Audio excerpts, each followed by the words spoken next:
Gonzalo Gómez García y nos va a hablar de las mujeres cuidadoras en el archivo de la Fundación Antezana.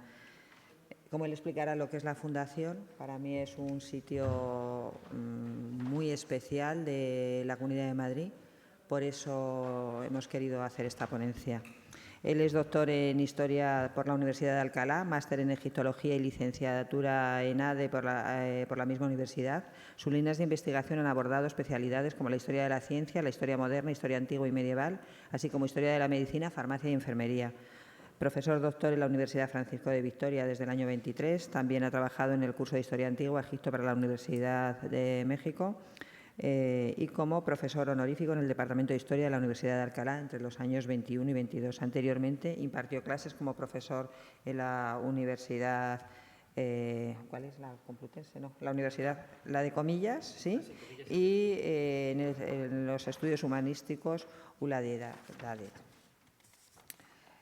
Es autor de diversas publicaciones, entre las que cabe destacar Sanar cuerpos y guardar almas, la medicina humanística en España y América en el siglo XVI, en 2022, Los padres de la historia en Castilla, 1479-1688, Una revolución historiográfica, coautor junto a Alfredo Álvarez Guerra en 2020, o Brujería en Alcalá, los procesos inquisitoriales, siglos XVI-XIX en el año 2017, entre otras obras.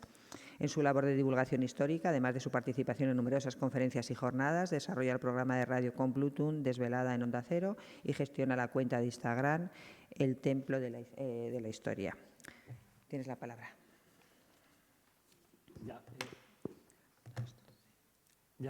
Sí, muchas gracias Isabel. Enhorabuena por estas jornadas. Creo que es importante destacar el papel de la mujer.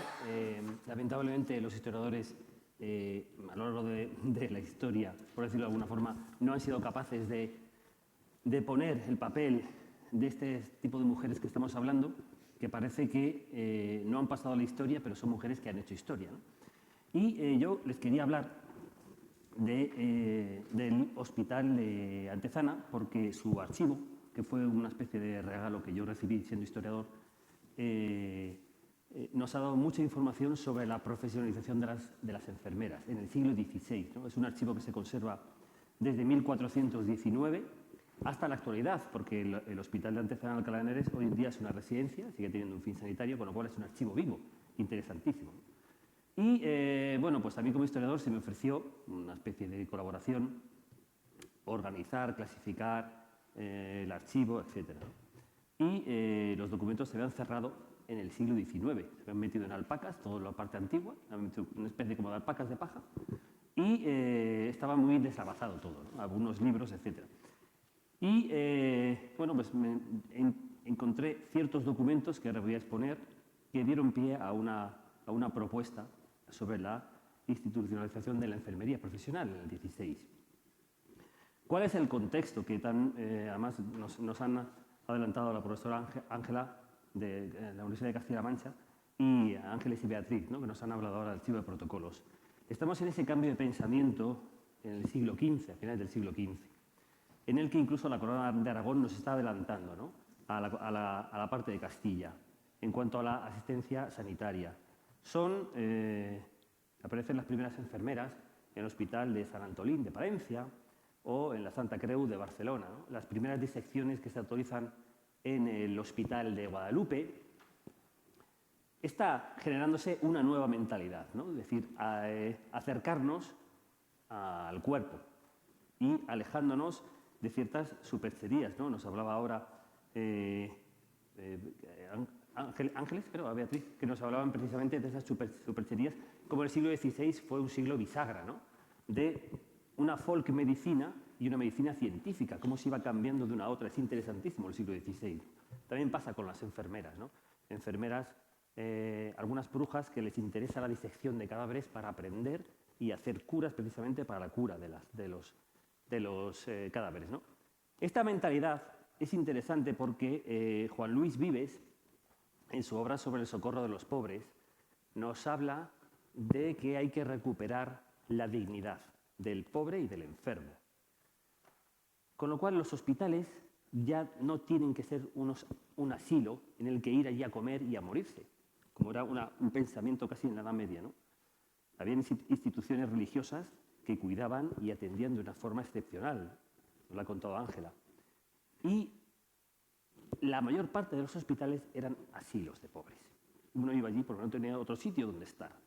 Hay un cambio de mentalidad que se involucra dentro del crecimiento económico que empieza en el siglo XVI, ese pensamiento económico.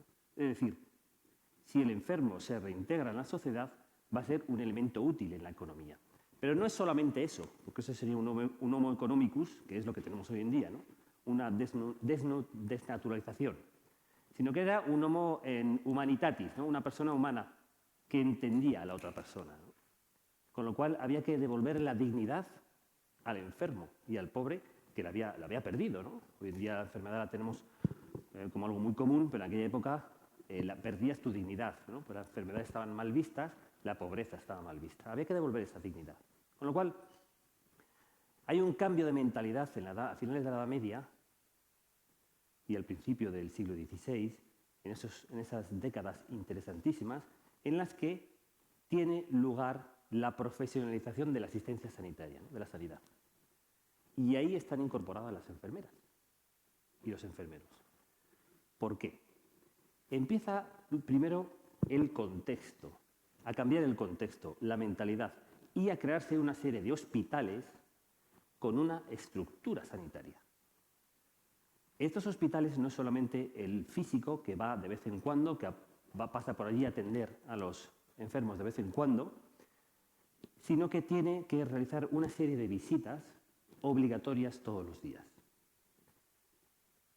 Si nos centramos, por ejemplo, en este hospital de Antezana, tuvo la suerte de que, posteriormente a su creación, el hospital es de 1483, aunque tiene documentos anteriores de un hospital medieval, tuvo la suerte de que pocos años después, en 1499, se funda la Universidad de Alcalá.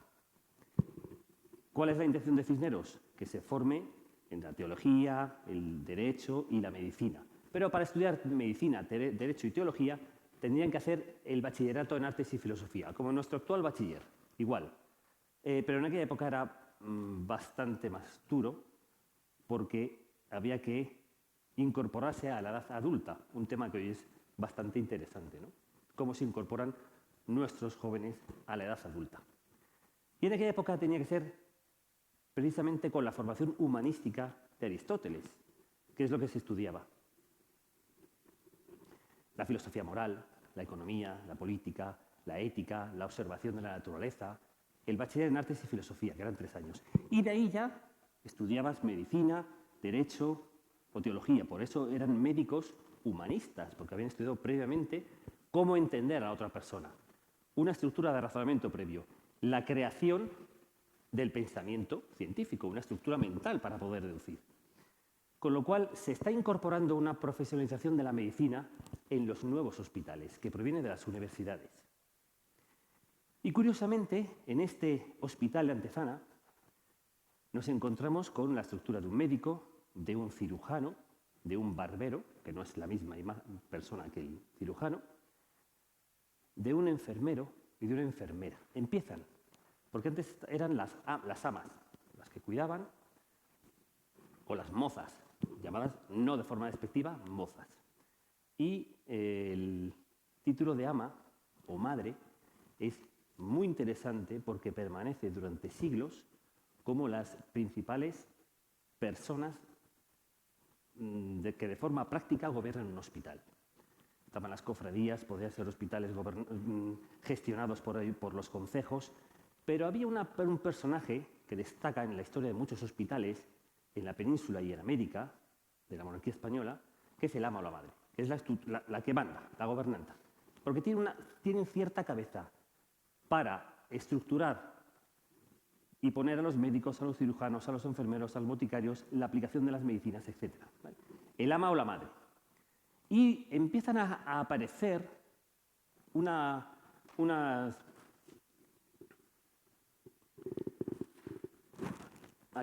empiezan a aparecer unos documentos muy interesantes, desde el siglo XVI, en la que, si se fijan, en la segunda línea a la derecha del todo pone enfermera.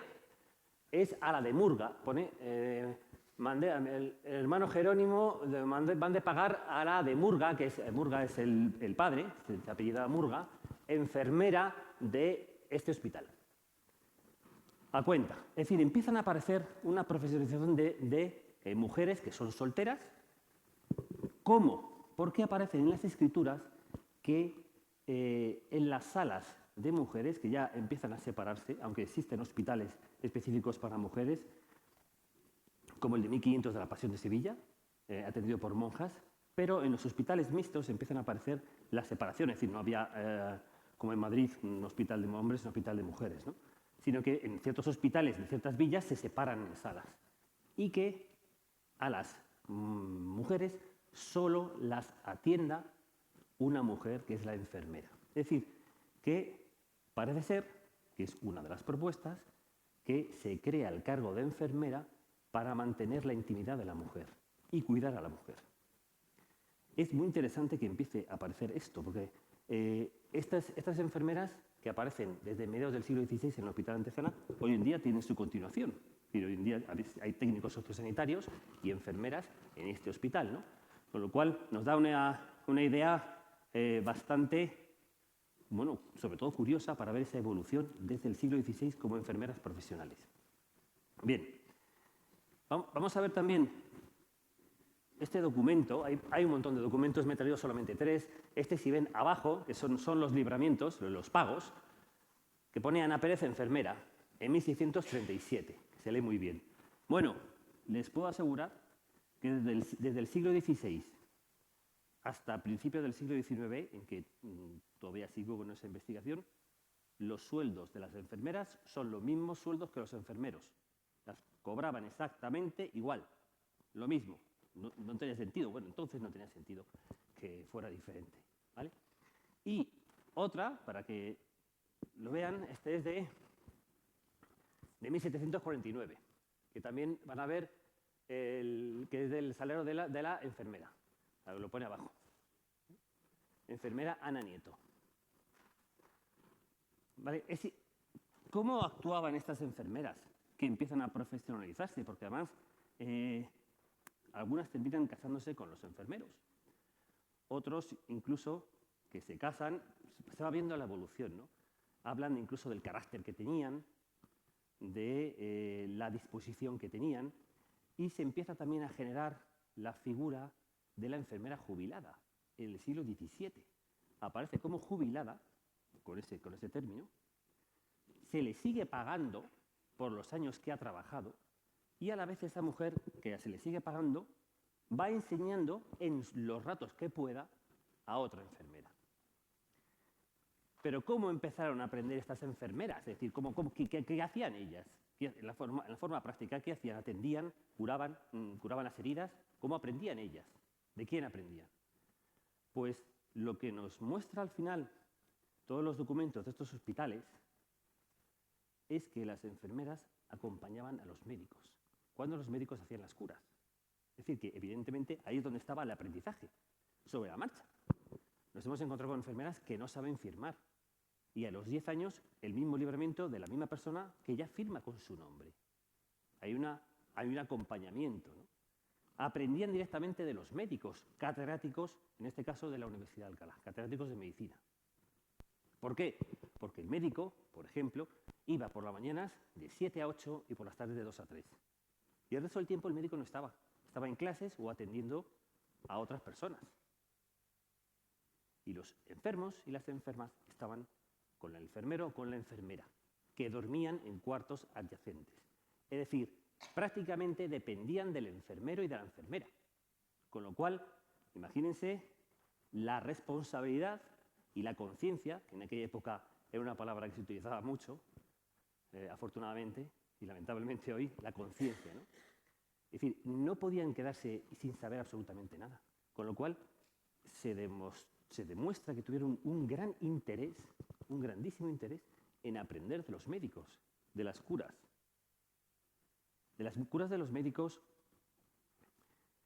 y de la de los cirujanos, que también empiezan las primeras cátedras por especialidades en las universidades de la monarquía española. empieza la cátedra de anatomía, de cirugía, las especialidades como la obstetricia, la pediatría, la psicología, ciertas que lo que hacen es una evolución lógica de la ciencia sanitaria, la ciencia de la medicina. Las enfermeras tenían que aprender, por ejemplo, si había una hemorragia nasal en ausencia del médico, cómo curarla, cómo curar ataques de tos, de dolores, de que se quedaban con desmayos. Es decir, hasta que llegase el médico, era tan importante la actitud y el trabajo que hacían las enfermeras que era básico hasta que llegase el médico, que podían ser 5 minutos o podía ser media hora, y que era clave en caso de crisis de un paciente, ¿no? Entonces, es muy interesante cómo van desarrollándose poco a poco este cargo de enfermera, de cuidadora, en sobre todo los datos que tenemos del Hospital de Antezana, ¿no? En Alcalá de Henares, que les recomiendo, si no lo han visto, que pasen a verlo porque además tiene una exposición permanente, ¿no? Sobre esto del hospital y de la medicina humanista. Bien, en el siglo XVI, que vemos que ya se les trata, ya no son mozas y ya no son criadas, sino que corresponden como enfermeras y por supuesto cobran bastante más que la moza, que es como cierta aprendiz de la enfermera. De ahí pasaban a ser las amas o madres por experiencia, después de 15 o 20 años. ¿Por qué? Porque las enfermeras tenían que también que dar las medicinas. Es decir, el médico lo que hacía era indicarle al boticario, se conservan también en este hospital unos interesantísimos recetarios de medicina y cirugía desde el siglo XVI, con recetas donde se va viendo incluso cómo vienen las plantas de América, las hierbas de América, que tienen muchísima efectividad, sobre todo para bajar la fiebre, ¿no? La quina del Perú, por ejemplo, era muy buena, ¿no? Entonces, se va incorporando. El médico manda al boticario, en los recetarios, a preparar las medicinas. ¿Pero quién las administra? Pues precisamente el enfermero, y sobre todo en este caso la enfermera. Y la enfermera tenía que saber exactamente cómo administrar estas medicinas. Es decir, no solamente estamos con curas, sino con crisis, sino que además tenía que saber administrar y cuándo administrar esas medicinas. Esto supera bastante a pensar que simplemente estaban allí con un cierto consuelo espiritual o curándoles alguna herida, ¿no?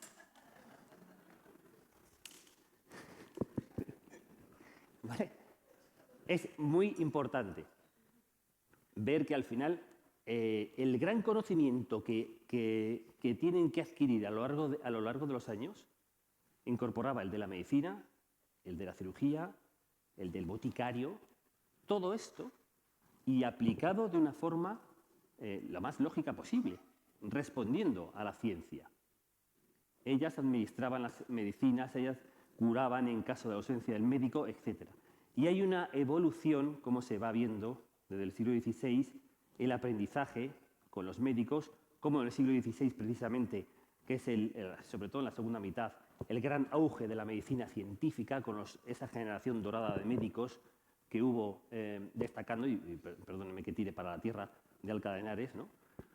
Con Francisco Vallés, Fernando de Mena, el urólogo Francisco Díaz, el obstetra defensor de las mujeres Juan Alonso de Fontecha, y como en el siglo XVII hay un cierto colapso de la ciencia en el mundo barroco, un cierto colapso, ya el humanismo se queda en estado latente, y eso se recupera ya en el siglo XVIII, se vuelve a recuperar, que se le llama, entre comillas, el siglo de las luces, que ya aparecía a finales del siglo XVII, ese siglo XVIII, el siglo de las luces, que lo que hace es recuperar el acervo humanista, ¿no? Y recuperar esa ciencia y aplicar directamente con la creación de las academias, ¿no? Y se ve que las enfermeras del siglo XVI, que en el XVII prácticamente hicieron lo que pudieron, en el XVIII vuelven a recuperar esa importancia de acompañar al médico, no eran menos asistentes, de acompañar al médico en la curación, en la posología de las medicinas. Y ya finalmente, en donde yo me he quedado ya en el siglo XIX, y cuando ya empieza a aparecer una formación, finales del 19 y 20, cierta formación fuera de España, con las famosas enfermerías que hay en Inglaterra, en Estados Unidos, pero que quiero destacar que ya en el siglo XVI, en la monarquía española, existían enfermeras profesionales y que, como he dicho al principio, mujeres que no han pasado la historia, pero que sí han hecho historia. Muchas gracias.